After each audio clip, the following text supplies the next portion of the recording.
Hey anyone, I'm Hawk, and today I want to talk about Starship Troopers Terran Command. Brain bugs! Frankly, I find the idea of a bug that thinks offensive.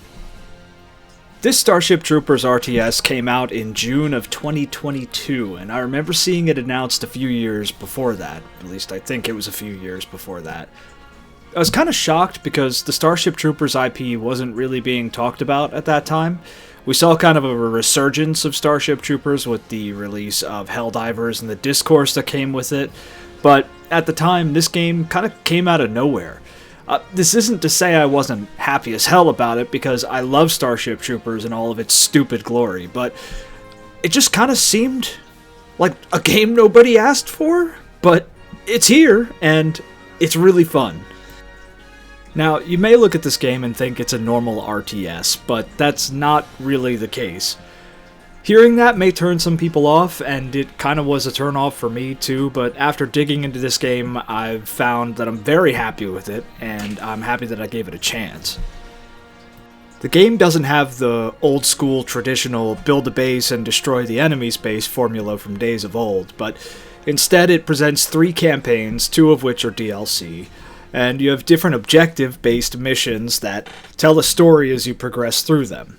It's simple in its approach to the RTS genre, but it feels really, really good. It's just a smooth, slick experience. It's most comparable to Halo Wars, really. That's the best comparison I can think of, but it's still better, in my opinion.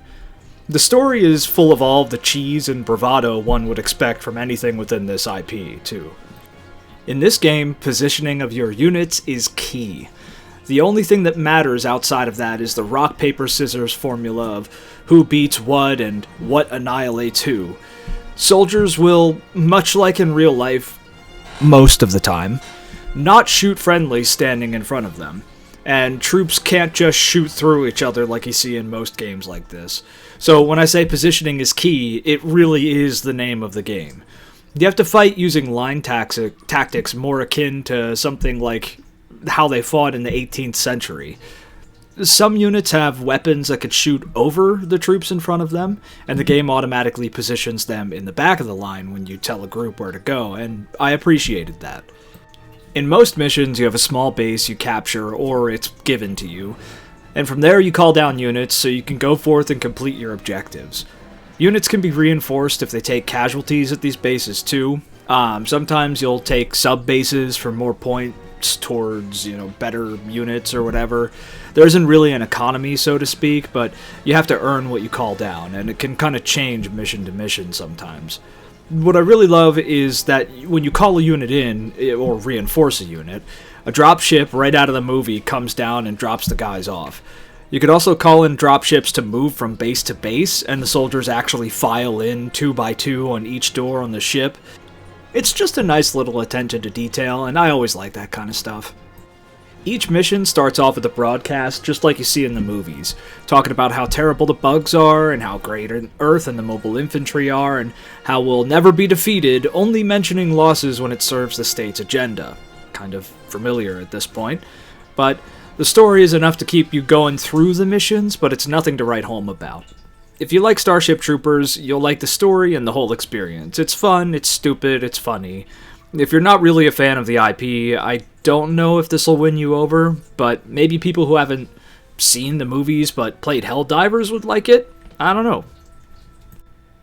It's kind of sad in a way to see what the book has been warped into, and I highly recommend you read the book if you ever get the chance, but it's still fun as hell to command the mobile infantry on 3 different planets while squashing bugs. There's tons of little nods to the first movie through the whole game, aside from the visual style.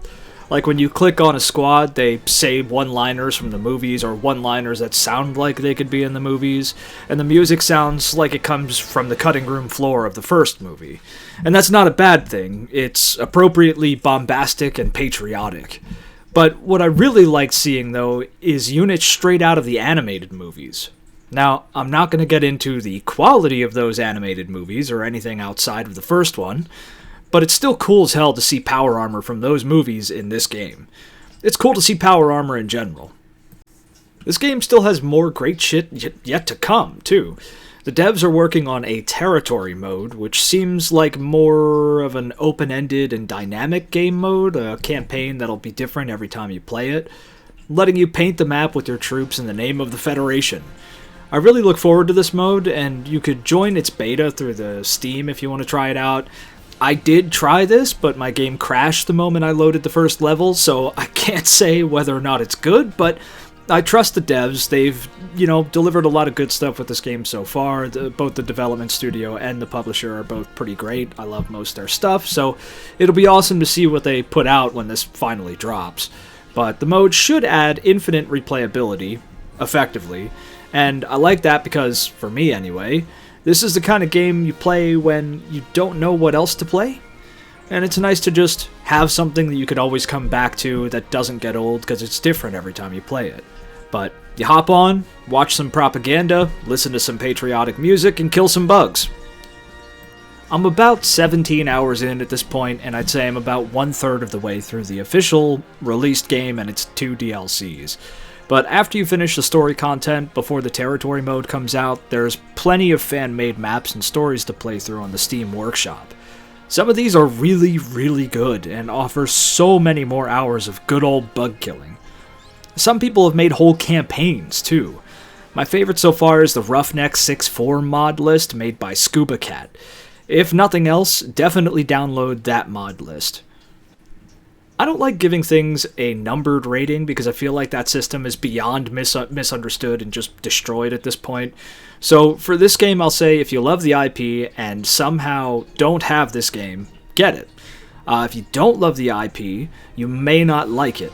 But if you've never seen Starship Troopers, or if you just read the book, pick this up and see if you like it. You'll be able to pretty much see what the game is about before your 2-hour refund window is up. But yeah, there are my thoughts on the Starship Troopers Terran Command RTS. Let me know if you agree, let me know if you disagree. Just let us know what you think, and give it a shot if you haven't played it. Thanks for watching. Hey, thanks for watching. Give us a like if you enjoyed it, and dislike it if you didn't. Let us know what you think about the channel. And don't forget to subscribe. Tell your mom.